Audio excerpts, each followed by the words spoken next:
Hello everyone and welcome back to my channel. Today I'm going to be working in Johanna's Christmas again, and we are going to go ahead and start on this little cuckoo clock.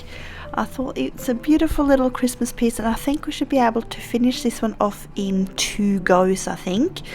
So today I'm planning on just starting up the top and then maybe doing all the little leaves and things that's on there, and then we'll do all the presents and stuff next time. So I'm going to be using my Faber-Castell Polychromos pencils, so let's get started.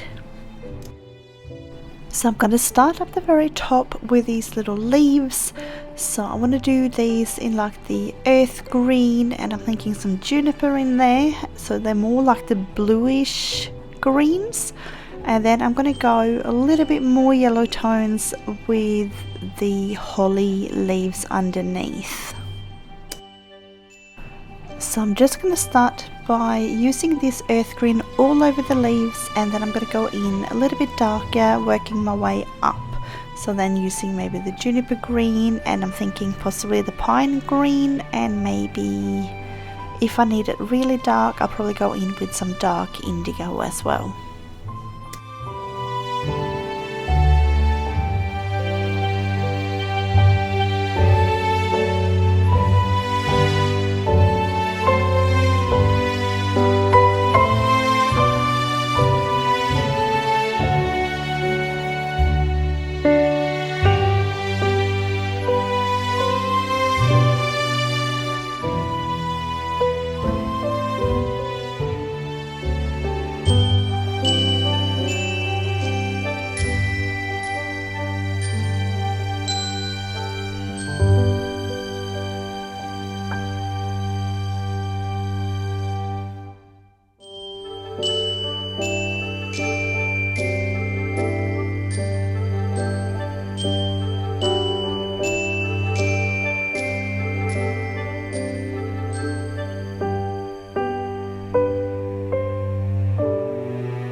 So I'm just going to go in with a little bit of dark indigo just for my main shadows. For those that follow me for a while know that I love dark indigo for shading, especially on top of greens. And I just find that it gives that little bit of that bluish tinge to it without being super harsh. So it's not like when you're using black, it leaves you open to using black if you do need to go even darker, but most of the times I'm finding it that I don't necessarily have to.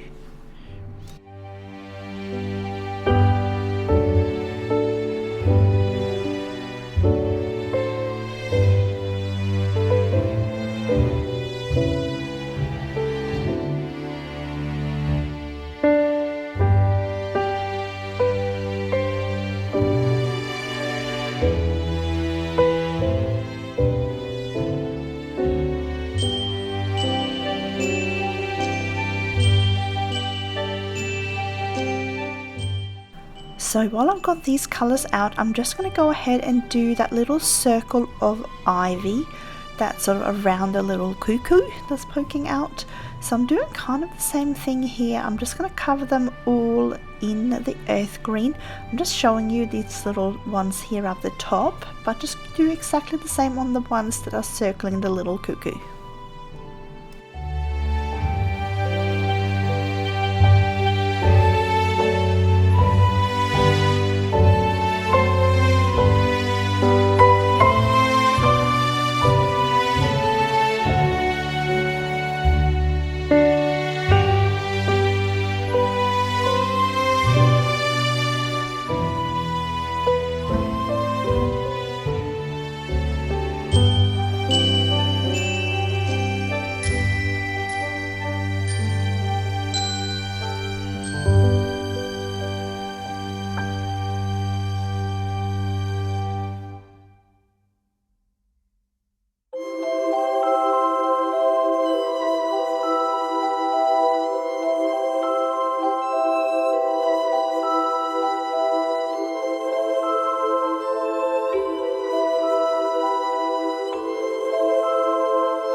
Now my plan is that in part 2 I'll probably go over a lot of this with my Sakura jelly roll and remove a whole lot of the black outlines, especially on these little ivy ones where I have that lighter area at the top. It's going to look a whole lot better once I get those outlines done, but I really want to have all the background and everything done first just to make sure it looks nice.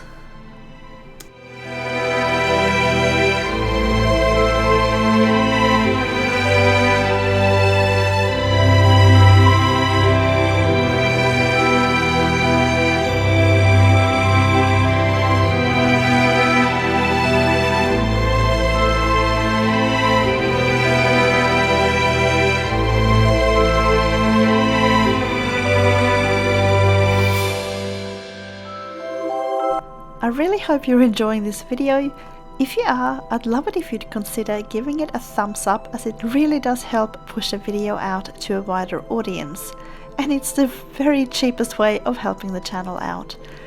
And if you're new here, I would love to have you subscribe as well, and make sure to hit the notification bell to get notified whenever I post new content. And of course, if you have any questions or just want to say hi, drop a comment down below as well. I do my best to try and answer everyone, and it really brightens up my day whenever I see your names pop up.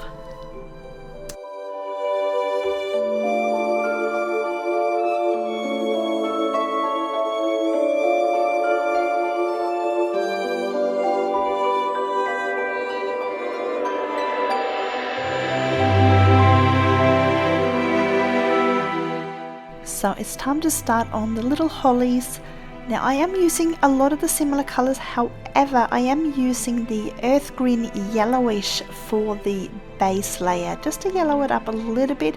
I do find holly leaves are usually really fresh, so they do lend themselves well with these sort of slightly yellower green tones underneath. However, I will be using a lot of the juniper green, and I'm thinking some pine green and dark indigo as well.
So when I was doing the research for this cuckoo clock, I did search up a whole lot of cuckoo clocks on Google, and I found that quite a lot of them have got these little robins inside, and I figured that suits really well for Christmas anyway. So we're going to make this into a little bit of a robin. So I'm going to go ahead and add these sort of lighter brown tones underneath as a base layer, and then I will go over the top with the red, because I don't want that red to stand out too much, but I just want to have that little bit of an undertone underneath.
So just to help me lighten the area around the face a little bit before I put down the lighter shade of red, I'm just going to go ahead and lay down a little bit of the ivory, just so that I've covered up some of the tooth a little bit, and that way the red won't take as much, if that makes sense.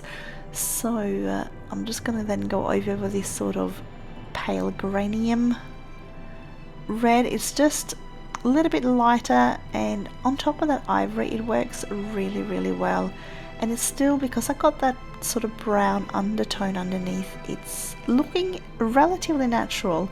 I'm not gonna go ahead and do like a whole lot of feathers and things. This is clearly a little painted wooden bird, not a real one, but I still want to give it a little bit of dimension. So I'm just going in here with some darker shades of brown. So I'm just doing the Siena, burnt sienna at the moment, and then I'll probably add in maybe some walnut brown, I'm thinking.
So I'm just going to go ahead now and start on the roof. So I'm going to do sort of the main part of it, but I'm going to leave that last, if you see that very top line, sort of towards the sky, I'm going to leave that one because I want to go ahead later on, probably in part 2 of this, and add maybe either some acrylic paint or I'll use some Posca pen or something like that to make it look like there's a bit of snow on top of there. So I don't want to add any color on that just yet.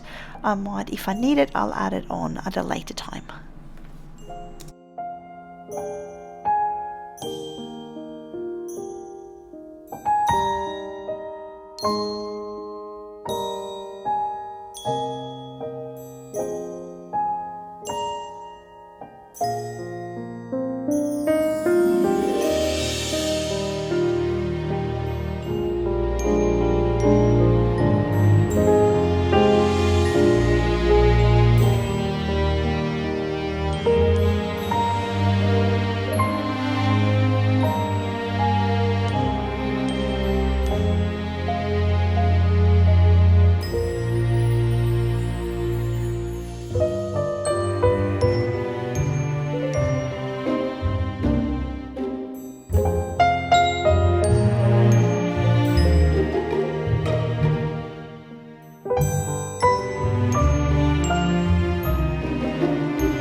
Now I am of course doing the same thing on both sides here all the way down to the tip, but I did have my camera set up in a way that I cut off that right hand side, but it looks exactly the same as this left one.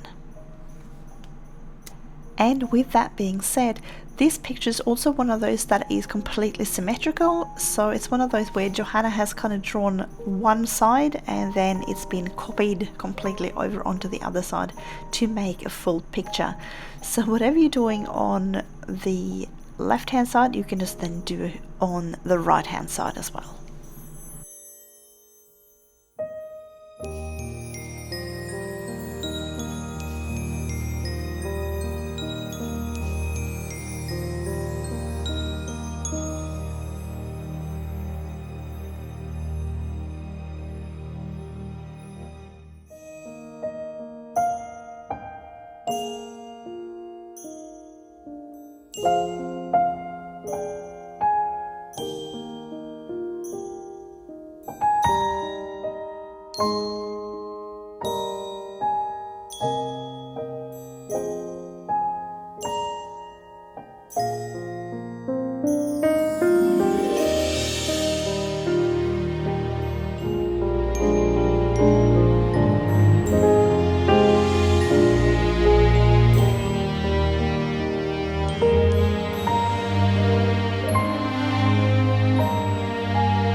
So I want this roof to kind of look like it's, I don't know, not necessarily thatched, but I want that sort of thickness that looks like it's curving around a little bit. So I'm going to go in now with the burnt sienna and lay that down towards that walnut brown down the bottom, leaving a little bit of that lighter brown up the top. And I'll probably go in with a little bit of that walnut brown again, I'm thinking, and just go over the boundary between these two colors. And that way when I have that burnt sienna underneath, I'm not going to have that much tooth left for the walnut brown to grab onto, but it will be just enough that it kind of blends in together a little bit more.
So I'm just going in with a second layer of the Bistre just to again blend out between the burnt sienna and a lighter Bistre up the top there, and then I'll go in again with that walnut brown.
So as I mentioned, I am leaving that very top line white for now, as I'll probably add some snow to it.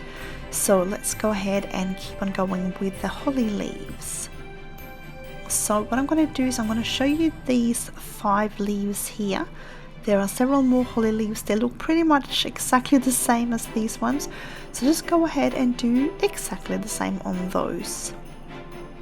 So I'm just starting out like I did with the other ones with the earth green yellowish, and I'm just going to cover all of the leaves. So just go ahead and do this step on all of the holly leaves on this page.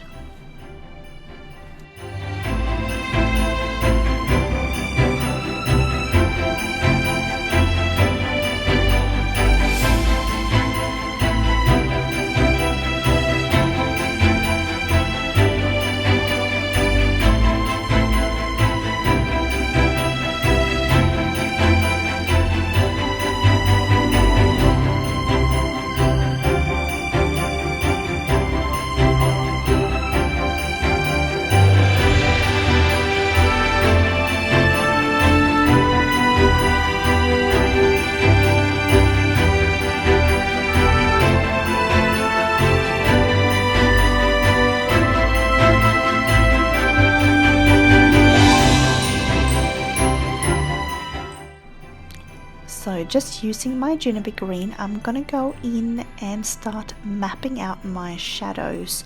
So I want to make sure that I have some shadows here down the middle where the berries are, going in towards sort of the center of the leaves, and I want it to look kind of like they are curving a little bit, not curving, that they're sort of folded down the middle. So I'm going to go over that a little bit, and I'm also going to do a little bit sort of down the sides here and then a little bit on the tip, so it looks like it's sort of curving over a little bit too.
So I'm just going to go in now with my pine green. I'm going over the top where I had a fair bit of the juniper green, having a lot here where these leaves are overlapping. I want to make sure I have plenty of shadows there to create some depth.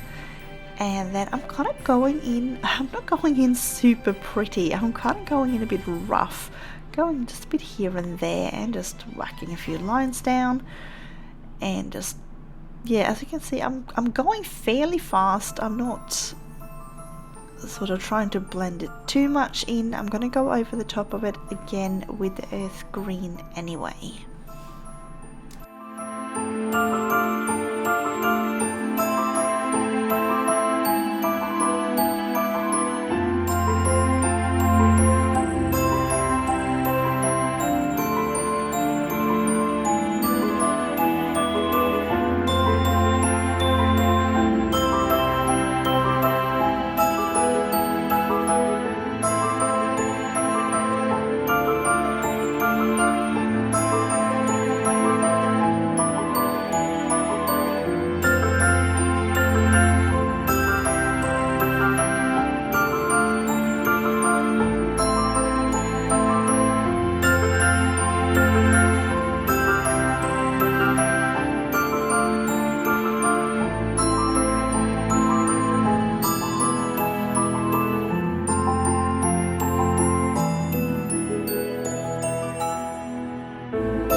And once again, I'm using my dark indigo for my shadows here. So I'm going in where I want my shadows to be and making it darker. Again, just sort of adding in some lines, not going in super pretty. I just want to make sure that I go especially down that center line, just to make sure it looks like these leaves are folded a little bit down the center.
So I'm just going back in now with my earth green yellowish. You guys know that the name has rubbed off on that, but the number is still there.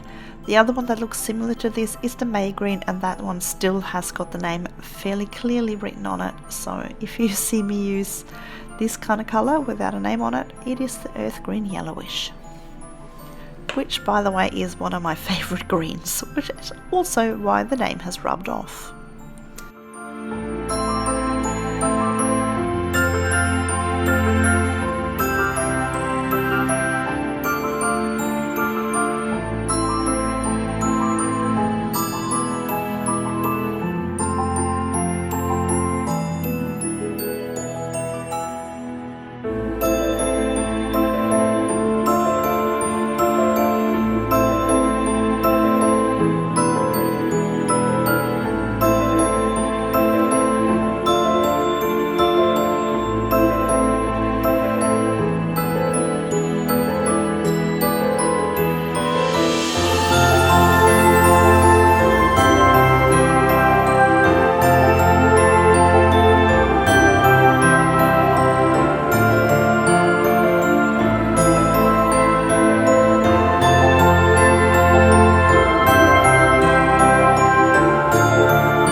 Once you've done this on all of the other berries around the page, we should have this looking something like this. So this is what all of my holly leaves are doing at the moment. As you can see, I've done them all the same as what I did with the top ones, so it should be easy enough. So what I'm going to do now is go ahead and work on the background. I want this to be like a ochre brown, so I'm going to go in with this brown ochre to start with, and then I'm going to add in lots of shadows underneath all these leaves and foliage just to create lots of depth. I'm also going to do a lot of those little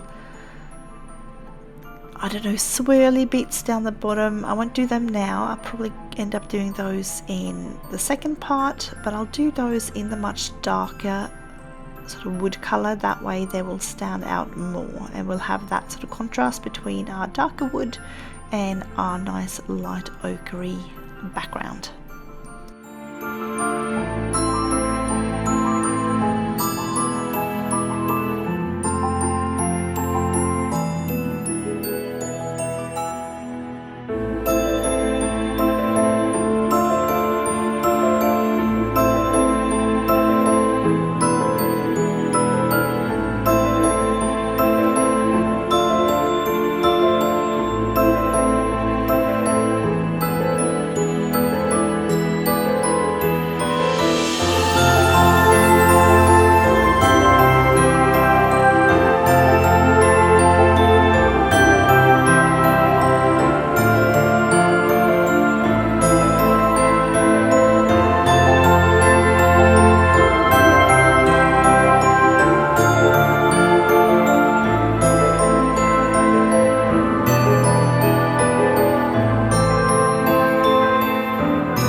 Now, because this is all very repetitive, I'll just show you this sort of top bit here, but go ahead and lay down this brown ochre all the way down to the presents as well.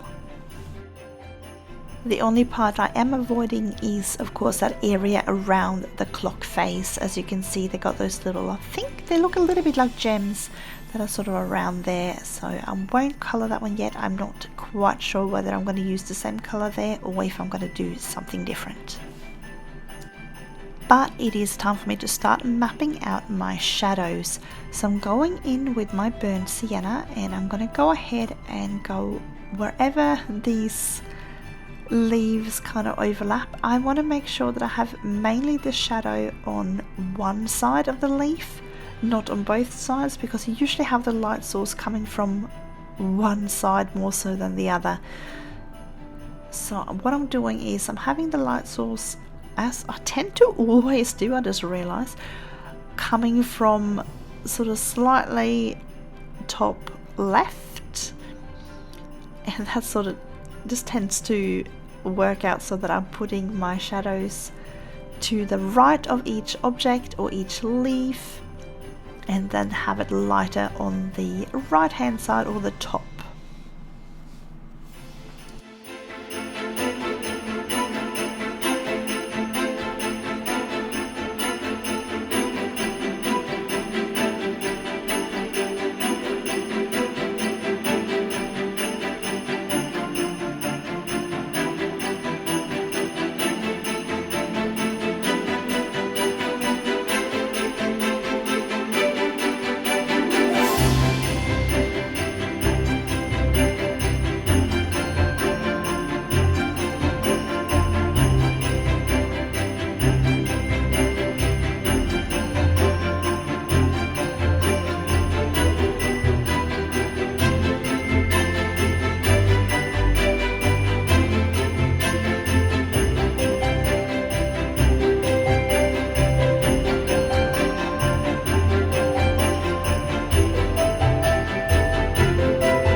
So I'm going to use this Van-Dyck Brown for my main shadow. I'm not planning so far to go in with any black. We'll see once I'm sort of done with everything in part 2. I might then go in and add something more darker. But at the moment I'm just going to go in with this Van-Dyck Brown just alongside the black outlines.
So once I've finished up putting down this Van-Dyck Brown, I'm going to go ahead and go over it again with the brown ochre just to kind of blend it out a little bit, and it gives that original layer of brown ochre a little bit more oomph as well.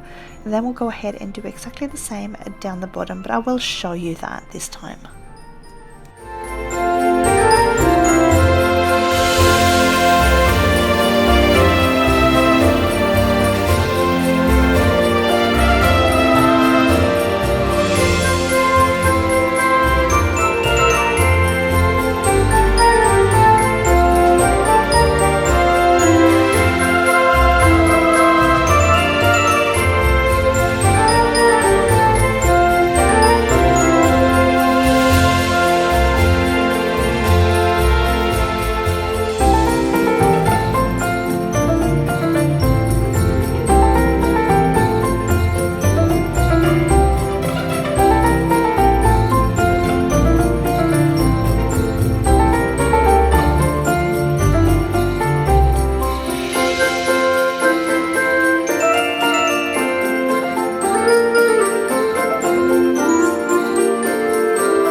So I want to ask those of you who've actually stuck around for this long, do you have any suggestions on what I should do with the clock face? I'm not quite sure whether I should do it in a gold tone or if I should do it in any other kind of color.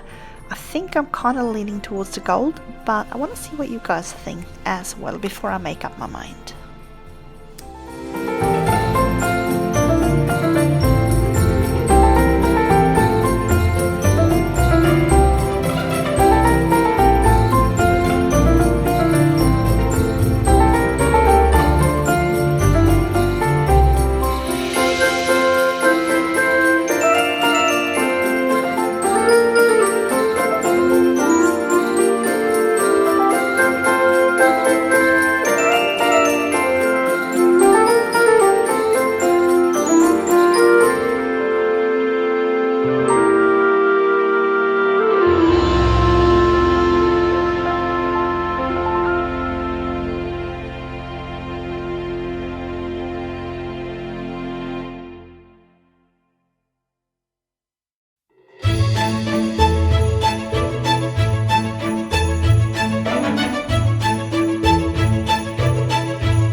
So I just forgot to show this last pencil, but it is the burnt sienna. Again, I'm just going over it just a little bit and blending out a little bit more of that Van-Dyck Brown.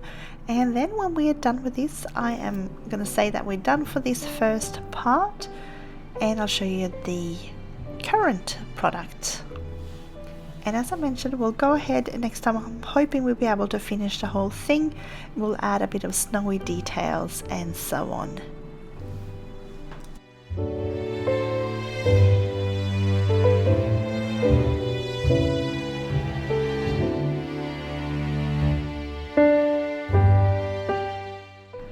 So let's have a quick look at what we got at the moment. So we've done the main part of the little cuckoo clock, and as well as all the foliage and the little cuckoo or the little bird.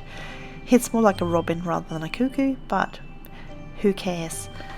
So I'm quite happy with how we're going with the shadows and everything on this, and I'm really excited to keep going with this next time. So make sure you put down in the comments below what you think I should do with the clock face, and we'll see. Maybe I'll follow, maybe I won't, but at least that way I can see your suggestions. So thank you all so much for following along with me today. I really appreciate it. I hope you have a fantastic, colourful day, and I will see you again next time.